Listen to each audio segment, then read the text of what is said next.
I just hit the live button and I don't know how prepared I am, so we're just going to wing it. So today we're going to talk about mental health because, one, I talk about mental health a lot, but two, you may have seen in my recent post that someone, a former colleague of mine that I worked with a few years ago, recently took his life, and that happens very often, okay? And not every mental health issue or illness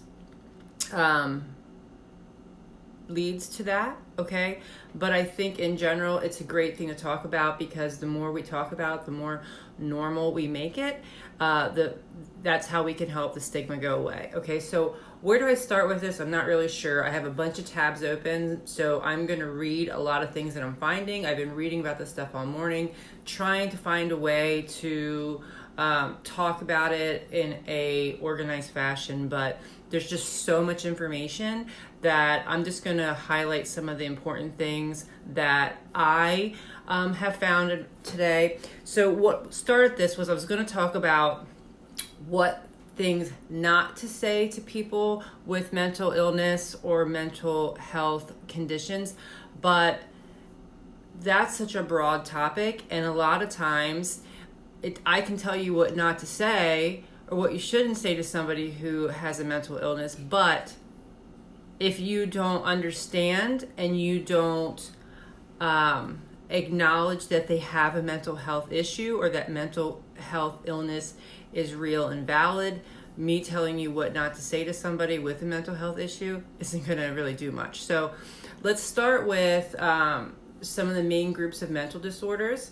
So I feel like if I help educate what mental health illness and disorders are, that can help with the stigma as well. So we're going to start with that. So mood disorders like depression, bipolar disorder, anxiety disorders, personality disorders, psychotic disorders, eating disorders, trauma-related disorders, substance abuse disorders. Okay, those are some of the main groups of mental health.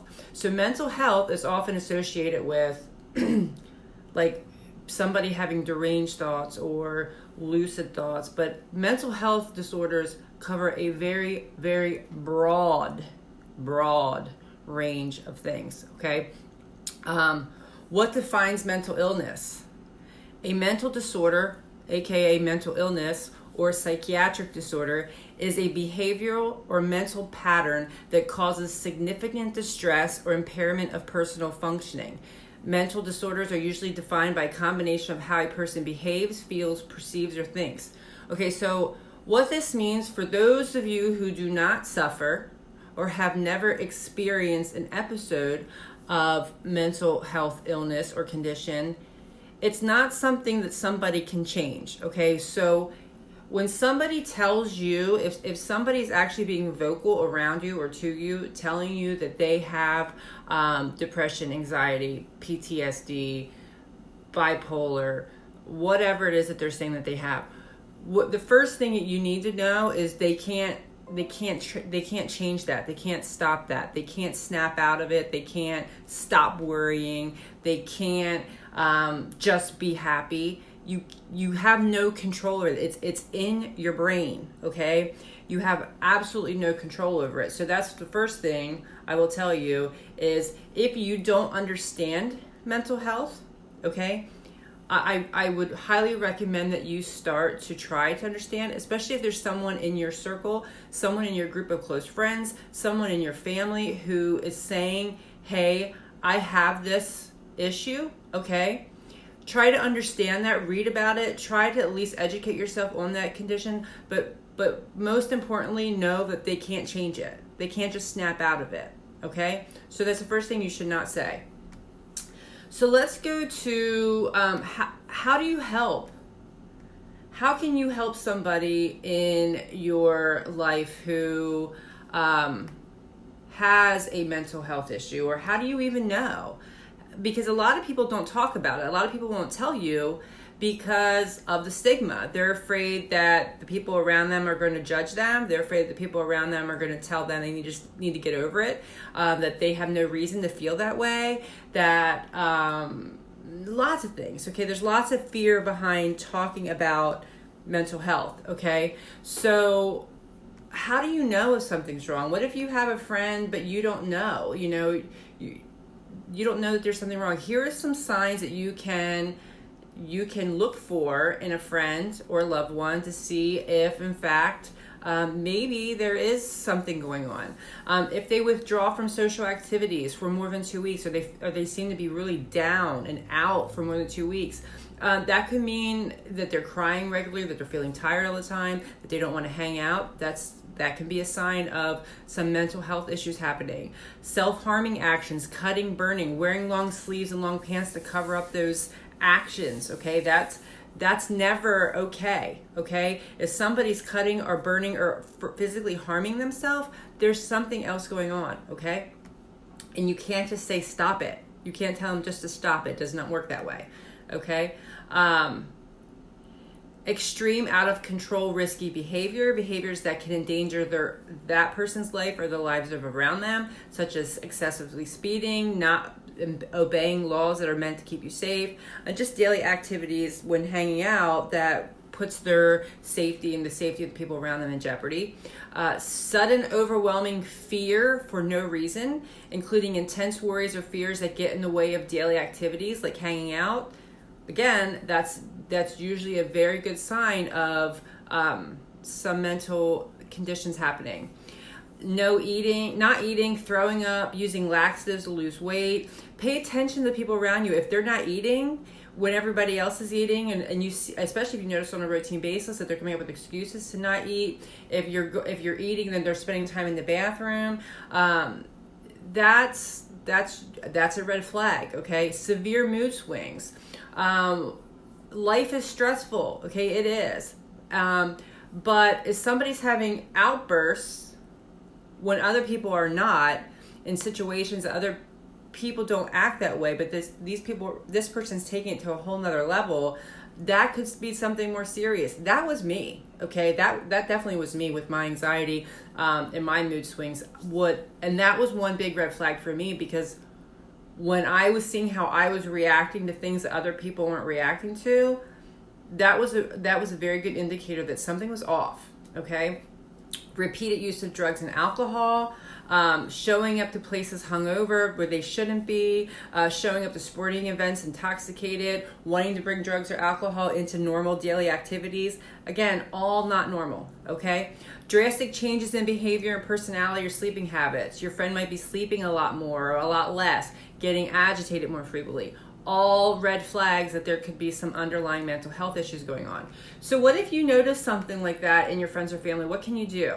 Okay. First of all, you don't want to come at somebody and accuse them.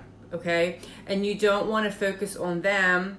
You want to use the words I instead of you. Okay. What do I mean by that? Well, what this says here is, here's some examples of things you could say. I've noticed you're sleeping more, eating less, whatever you're noticing. I've noticed you are. Is everything okay? I've noticed that you haven't been acting like yourself lately. Is something going on? It makes me afraid to hear you talking like this. So if somebody's coming out and they're saying things around you, especially things about harming themselves or are hating themselves, loathing themselves, physical acts of violence that they're talking about, whether it's on someone else or on themselves, saying, hey, it makes me afraid to hear you talking like this. Let's talk to somebody. Let's go talk to somebody about it. Reach out. If a friend is in need, you don't have to do it by yourself, okay? Reach out and find somebody else who can help. Maybe there's somebody in your circle who is a professional and can help. Maybe somebody knows of where you can go. You don't have to go it alone.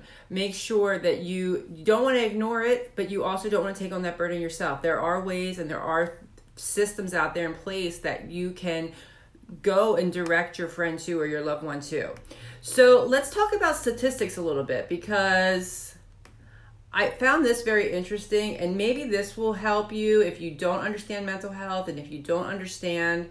Let's look at the numbers, okay? And this is just in the United States. This is not worldwide. This is simply U.S. statistics, and this is from the, let's see, what site am I on right now? I have a couple of them open. National Alliance of Mental Illness, okay? Lots of good information on this website, but it has on here 1 in 5 U.S. adults experience mental illness each year. Okay. Now, as I get through these numbers, we're going to get down to treatment numbers, and you're going to be like, whoa. Okay. 1 in 5 adults experience mental illness each year. 1 in 25 adults experience serious mental illness. 1 in 25 experience serious mental illness. That's pretty substantial. Okay. So I'm not sure what the definition of serious mental illness versus mental illness would be. I didn't look that up. To me personally, what it would mean is I would consider a serious mental illness one that affects daily life, one that poses risk or harm to the individual or people around them, such as schizophrenia, bipolar, post-traumatic stress disorder, anything that there's a risk of harm, I would say is serious mental illness. So 1 in 25 adults, that's pretty significant, I think. 1 in 6 youth aged 6 to 17 experience a mental health disorder each year. 1 in 6 youth, okay? And suicide is the second leading cause of death among people the age of 10 to 34. That just, those numbers just resonate with me. Like, I personally have never had suicidal thoughts, so I can't speak from experience. But I understand the thoughts of not being in control, such as with my severe anxiety and obsessive compulsive disorder. So I understand that feeling, and I understand how you can't control that feeling. So the more open we make this, and the more we work together towards breaking and ending that stigma, maybe we can get that off of the second leading cause list, because that's insane. And I think I read, I'm not sure, don't quote me on this, but I think I read that suicide is the 10th leading cause of death in the US. Crazy to me. So let's say you're experiencing mental illness and you sort of are trying to ignore it because you associate the stigma and you don't want to acknowledge what could or could not be going on. Here's some other statistics for you. 19% of U.S. adults experienced mental illness in 2018. 19%. Now, when you say 19%, it doesn't sound like that big of a number, but 19% is a pretty huge number when you're talking about the U.S. population of adults. That's 47.6 million people. 47.6 million people, that represents 1 in 5, experience mental illness, okay? 4% experience serious mental illness. That's 11.4 million people experience severe or serious mental illness. 16.5% of the U.S. youth ages 6 to 17 experienced a mental health disorder in 2016. That's 7.7 million. 7.7 million youth experienced a mental health disorder. And 3.7% of adults experienced a co-occurring substance abuse disorder and mental illness in 2018.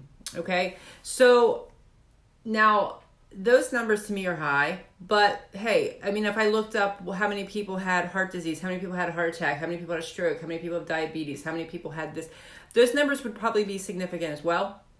But let's go down to this, because this is where it matters. 43% of the U.S. adults with mental illness received treatment in 2018. 43%, that's less than half. So less than half of the people with a mental health illness received treatment.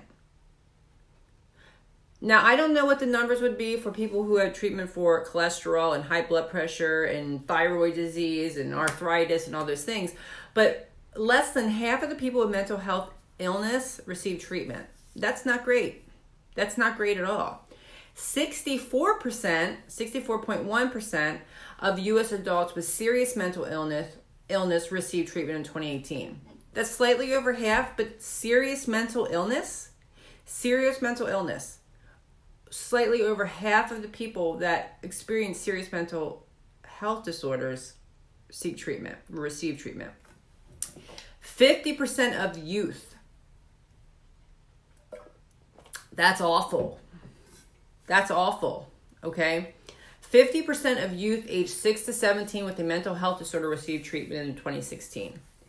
I don't know why that is, okay? Like, I'm just reading this off of a website that I found that I liked. I don't know why 50% of youth with mental health disorders receive treatment.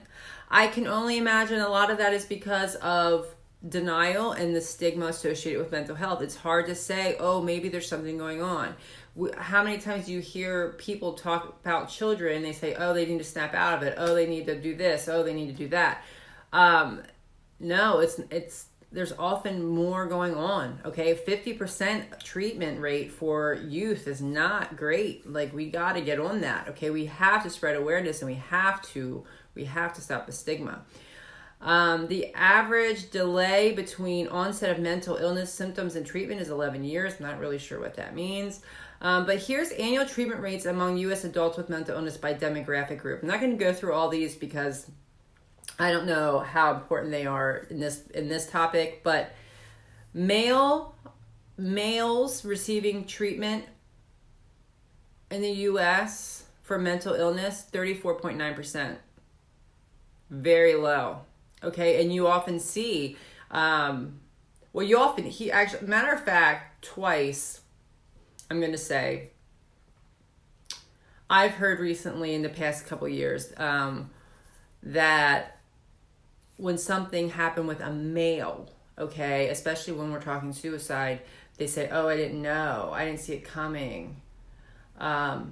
Men don't seek treatment. Men don't seek treatment for lots of things, okay? That's a common stereotype that we have for men, that they ignore. They don't go to the doctors. They just duct tape it and move on, okay? Well, if they do that with your regular, accepted diagnoses, for a male to go seek treatment for a mental health illness is going to be even harder for them. So helping break that stigma and making it easier can certainly help get that number up. 34.9% is not a very good number. Females is not much higher, 48.6%. Okay? Now, I know for years, I never went to the doctors for mental health. I did the same thing. I associate it with me not being as strong and not being, I was just worried and feared how that would look with me seeking treatment for feeling better, right? To make myself feel better. So, but just in the short time span that I've sought treatment and that I've been under care of a psychologist, I see a doctor for anxiety medication. Just in those 2.5 years that I've been treating, and I've been vocal about it. Now, you don't have to be vocal. You don't have to tell people. You can keep it to yourself. But in the 2.5 years that I've been vocal about it, there have been people that have reached out to me that said, hey, because you talked about this, I sought treatment. Okay? That's why I do this. Because even though the female rate going up 48%, or compared to the male, 48% of women that actually seek treatment for mental illness compared to 34% males is still not good. That's still less than half of the people who have mental illness are seeking treatment for it. Let's go down here. That's not as important. But here's some important information about mental illness. People with depression have 40% higher risk of developing cardiovascular or metabolic diseases than general population. People with serious mental illness are nearly twice as likely to develop these conditions. 19.3% of U.S. adults with mental illness have experienced a substance abuse disorder. Big, okay, it's big. The rate of unemployment is higher among U.S. adults who have mental illness compared to those who do not. High school students with significant symptoms of depression are more than twice as likely to drop out of school. Now, let's skip over to suicide, okay? Like, I want to talk about that. And yes, I said that word, and I'm going to say it because we need to look at risk, okay? So I'm going to read this because I think this is important. I think this is a good way to try to start understanding it. Risk factors for suicide are characteristics or conditions that increase the chance that a person may try to take his or her own life. Warning signs or indicators of more acute suicide risk. Thinking about heart disease helps to make this clear.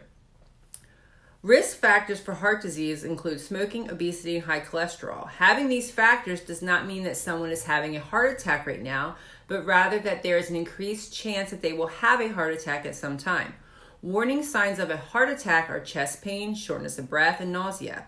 These signs mean that the person may be having a heart attack right now and needs immediate help.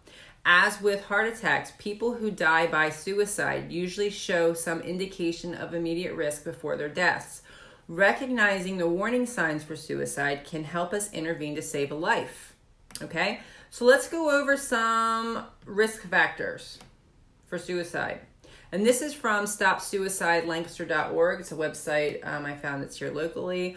So some risk factors for suicide: family history of suicide, previous suicide attempts, history of mental disorders, particular major depression, history of alcohol and substance abuse, feelings of hopelessness, impulsive or aggressive tendencies, isolation, a feeling of being cut off from the world, barriers from accessing mental health treatment, including lack of insurance or a provider, loss, relational, social, work, finance, physical illness, easy access to lethal methods, an unwillingness to seek help because of stigma attached to mental health and substance abuse disorders or to suicidal thoughts. So those are some risk factors, okay, that you need to be open to. Warning signs. Here's some warning signs. So this is what to look out for in yourself, loved ones, family, friends. Talking about wanting to end one's life. Looking for a way to do it, such as searching online or purchasing a weapon or something to do it with. Talking about feeling hopeless or having no reason to live.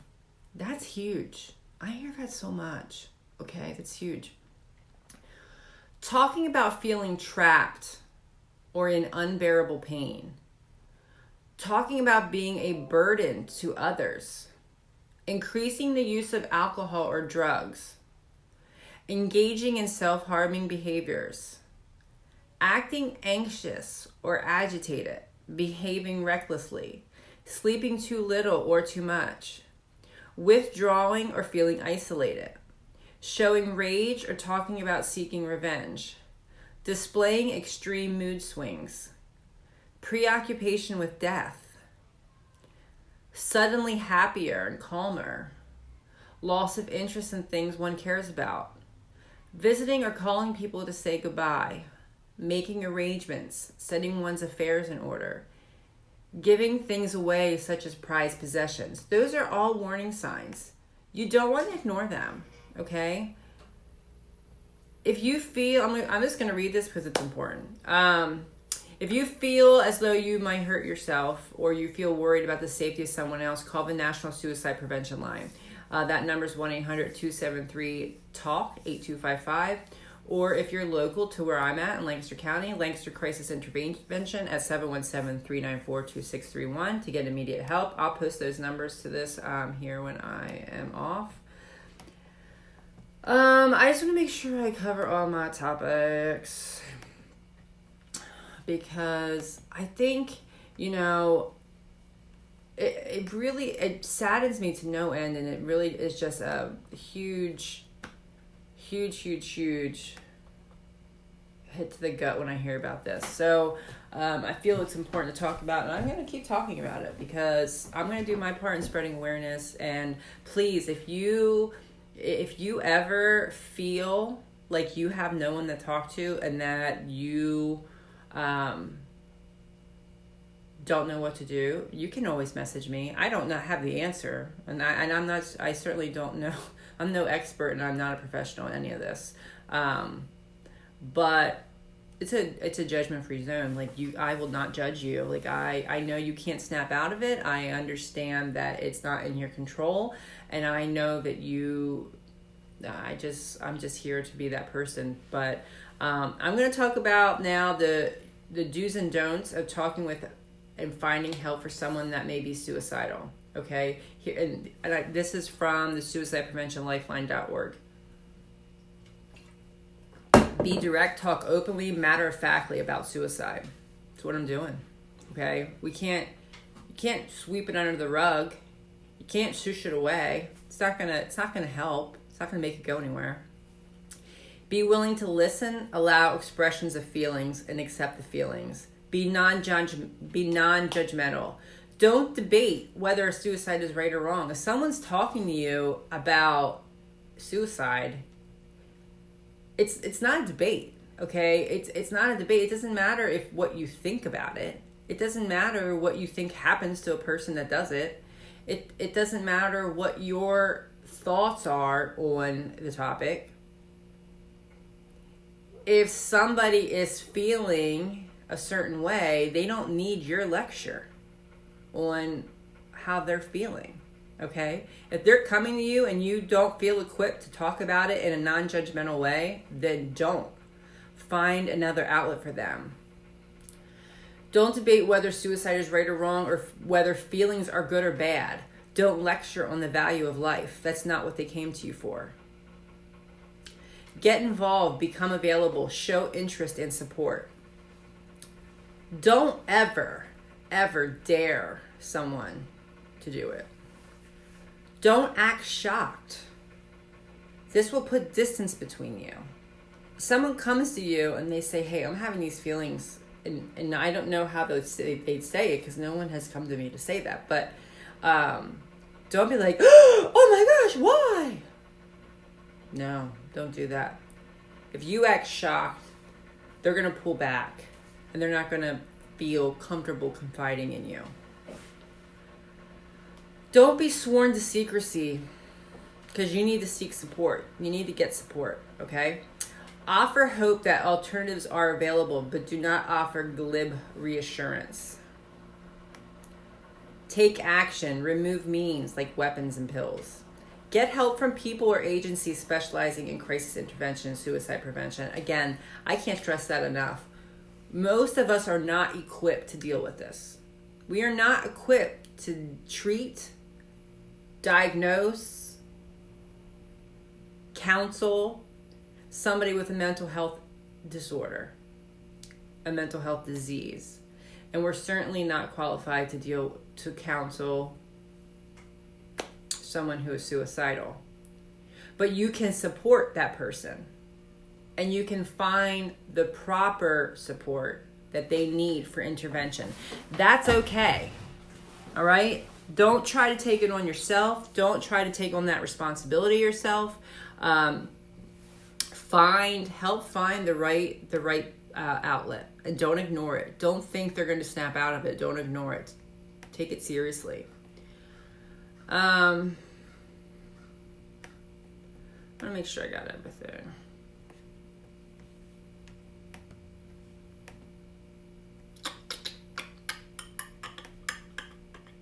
Again, the websites that I'm on today, and I would, especially if you have a loved one in your life that you are fearful has some severe issues going on, they're not being treated for. If you want to educate yourself, that is the number one most important thing you can do to help break the cycle of the stigma of mental illness is to educate yourself, learn about the different types of mental illness, especially if you know specifically of a mental illness that in your family that someone suffers with or that someone has said that they experience. If friends and family have that, if you educate yourself and not, here we go again with this, that mentality isn't helping anyone. It's certainly not helping your friend, and it's certainly not helping break the stigma. So educating yourself on the disease and the illness and the disorder, educating yourself on how you can help, how you can, what you can say if someone comes to you. That is what you can do. So some of the websites I was on today was National Alliance for Mental Illness. That's a great one. There's lots of great information on here. It shows you how you can get involved. It shows you how you can find support. It shows you how to identify if someone in your life is displaying warning signs and risk factors of mental illness and suicide. So that's a great website. Suicidepreventionlifeline.org was a great one I found that has lots of bullets on, again, risk factors, what you can see, things that you can, like warning signs, and then what you can do to help, action steps. Let's see what these are. I didn't even see these. Yeah, there's resources on here that you can find. There's phone numbers on here. It's even in Spanish. There's a thing in here for if you're deaf or hard of hearing. So that's a great one, suicidepreventionlifeline.org. If you are local to me, Lancaster County, and again, you can find I'm sure most counties have, most areas have something set up near them. Stop Suicide, Lancaster.org is a great one. For educating yourself, knowing where to get support, know if you are experiencing these signs yourself, how you can get support, how you can be support.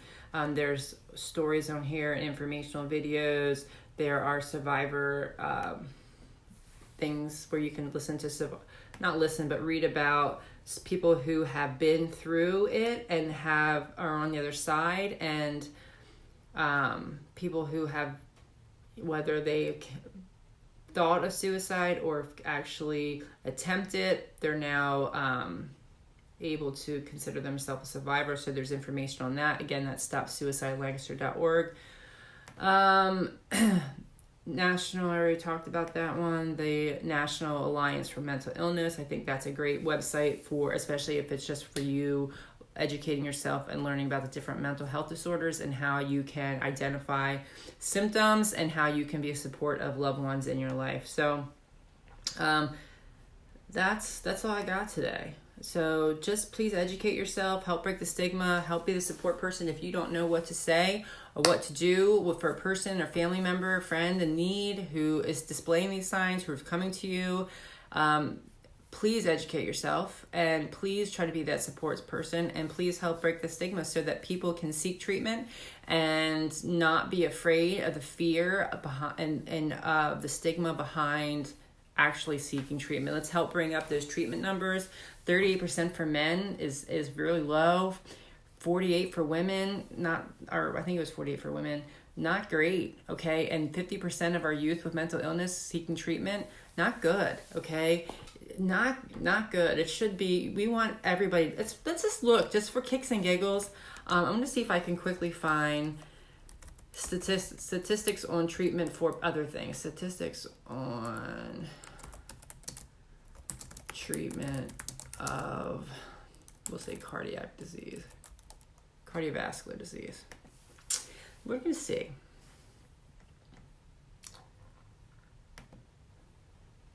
I don't know if I can do this quickly. I should type it up. I should look it up and then type it up.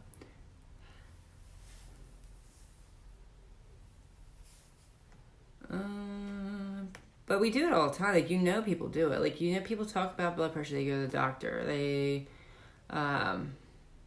People seek treatment for it. They should seek treatment for mental health. It's just as important. All right, these numbers aren't displayed as great, but I'll look them up because I want to know. So anyway, thanks for tuning in. Make sure you hit the share. Help spread awareness, help break the stigma, and reach out. Find support if you or a loved one is feeling any of these things that we talked about today. Thanks for tuning in. See ya.